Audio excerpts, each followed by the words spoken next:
Hello, you lovely kings, queens, and in-betweens, and welcome back to the channel. My name is Elaine, and today I want to share my first ever Pokémon Center haul. I have never shopped at them before. I have browsed on occasion, but never picked anything up until now because there were a few things that were calling to me. In particular, this lovely little Butterfree plushie. It's one of my favorite bug Pokemon, and I just had to have it. As you can see, Butterfree is very small. They give you the dimensions on the site, and I think you think about it and you're like, yes, that's going to be very small, and then you get it, and it really hits you just how small they are. And just to give this one a little review, the wings are this hard material, which I think helps counterbalance the plushie so it sits up a little better, and everything else is very soft, very short-haired plushie material. There are a few little imperfections, like if you look at the top of Butterfree's head here, you can see a few loose threads on the side. They have some threads that I think are designed to help keep everything in place, and they're very visible, so I wish that wasn't the case. But otherwise, I love this little plushie. I like that it sits up on its own, and if you just sit it down, you can't see those little imperfections, so that's pretty nice. Now, I got a bunch of smaller figures from Pokémon Center as well. I got 3. One is the sad Pikachu. There's a whole line of Pikachu Moods, and I got the sad one because I think it's cutest. I got one of the food ones from a new line, which I will show you in a few moments, as well as a Mimikyu that was calling to Jeremy for Jeremy. I think when I first opened the package, I was a little disappointed by the packaging. They're all the same. This white box with a Pokeball on the side, and then on the front, it tells you what the figure is.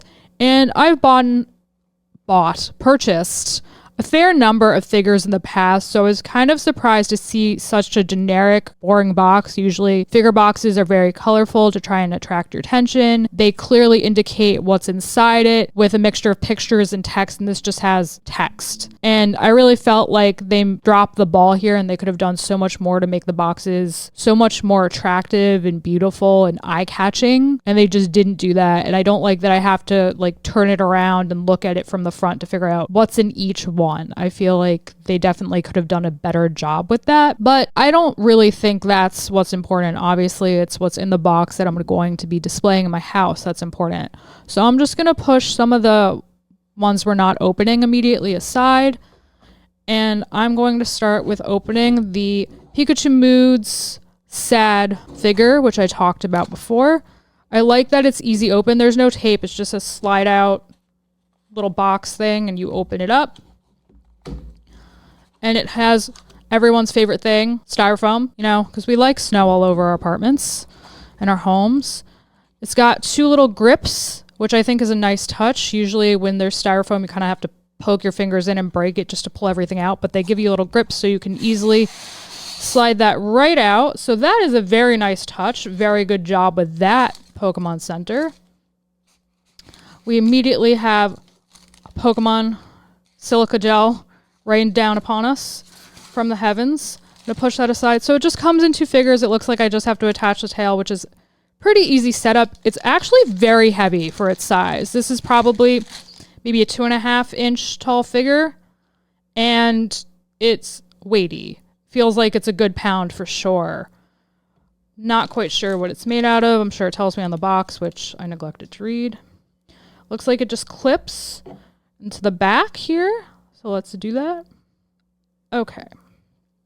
So it looks like I have now constructed my figure, and you could see that that's there from the side. Here's the front. He's very sad. He dropped his little ice cream. I too would be sad if I dropped my ice cream, which I'm sure I've done at least on one occasion as a small child. As far as this figure is concerned, I think it's painted very nicely. It's a little rough and sharp on the bottom, so when you're picking it up, you might want to be careful so you don't prick yourself. And the only real complaint I have for it is its tail. Because it is something that wasn't attached to the figure when it came out of the box, it had to be clipped in. And Pikachu's tail is not shaped like this. It doesn't have this little extra line where my finger is. So that's a little blemish that might bother super fans or, people who collect figures like me that just want things to be very true to the license or the franchise or whatever. There's also just small little paint imperfection blemishes that might be able to get brushed away. I think it's just packaging dust. So that's another little something. But otherwise, for the price tag, it's a cute little figure. I think it's well made. That would be my only real complaint. I don't like how the tail was designed, and then just tiny little paint details, which I think are just packaging stuff with, you know, a little microfiber cloth. You might be able to rub it away. So there's the first one. Next up is, let's see, Pokémon Delicious Adventure, Johto Rage Candy Bar Break. Not just Johto region, it's Johto Rage. So we are angry apparently for reasons. So they do have a few little grippies on the side. This one is a little smaller, so less for me to grip, a little harder to get out. I have officially ripped some of it and gotten it on my floor, but that's okay. Some more silica gel all up in the place. And this one doesn't look like it has any assembly required. Also quite hefty for its size. I think another little paint imperfection maybe right here, or maybe that's a little button that's kind of hard to make out because it's so small. Very hefty. This is maybe 2.5 inches high and maybe like 3 or 4 inches wide. It's just good friend Togepi sitting on a pillow because they're an egg. They don't want to have a great fall like Humpty Dumpty, their brother. And they're just chilling. I don't really see any candy. This looks like milk. I'm not really sure what this is supposed to be, but it's very cute. I like the radio, the old-fashioned radio. I like that this is very stable. I mean, it's got a flat base that it just sits on. It looks like a picnic mat or maybe a tatami mat in a house, and they're just relaxing. So I like the stability. I like that everything's attached. I like that there's no assembly required, and it's very true to the license and the design of the Togepi. I mean, it's got its little feet, its little pointy egg head, its nice shell with the coloration. The colors really pop. So I think I prefer this one over the Pikachu so far because I think it's just designed better, but they're both pretty great. And then finally, we have the Pokemon Scary Story, Story of Mimikyu. Alrighties, here we go. Let's open this one up. Got better finger holds for us this time. So that's very exciting. This one is kind of different than the first one. It just lifts off, just like the Togepi one, and then reveals the figure inside instead of coming all the way out. I think it was just because of how it's laying in here. I feel like I'm opening Christmas ornaments from Hallmark because I feel like they open like this too. So here we go. Let's carefully pull our boy out. Reveal all the silica gel hidden inside. Take the little foam wrap from around its tail.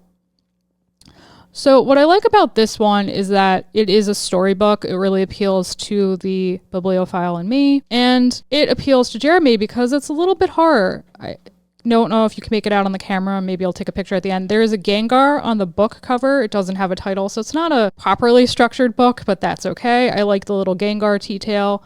Definitely has some residue from being in the styrofoam.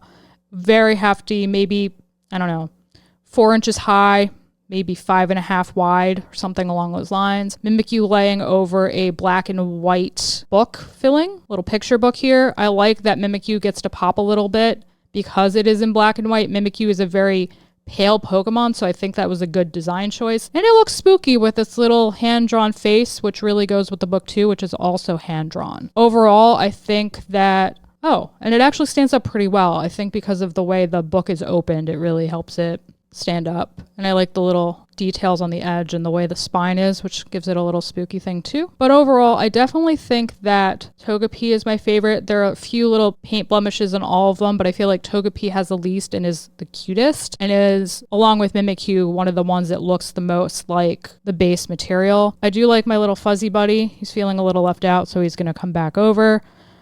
And overall, I would say I'm happy with what I got, but I wish that those little things were addressed to make it even better. And I think I'll definitely wind up buying from Pokémon Center again.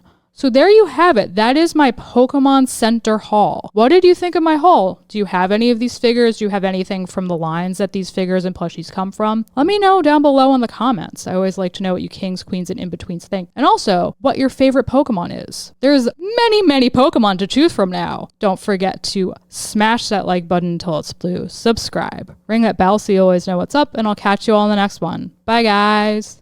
Hey all you kings, queens, and in-betweens, I just wanted to let you know that the folks over at Primal TCG have set up a promo for just our viewers. Use the promo code KINGS10 at shop.primaltcg.com for $10 off your purchase. I recommend popping in for the deck box bundle. For just $60 and $50 with our code, you get one of their premium deck boxes and their extended promo bundle, including a promo pack, a pre-release pack, and 2 demo decks. Everything you need to get started.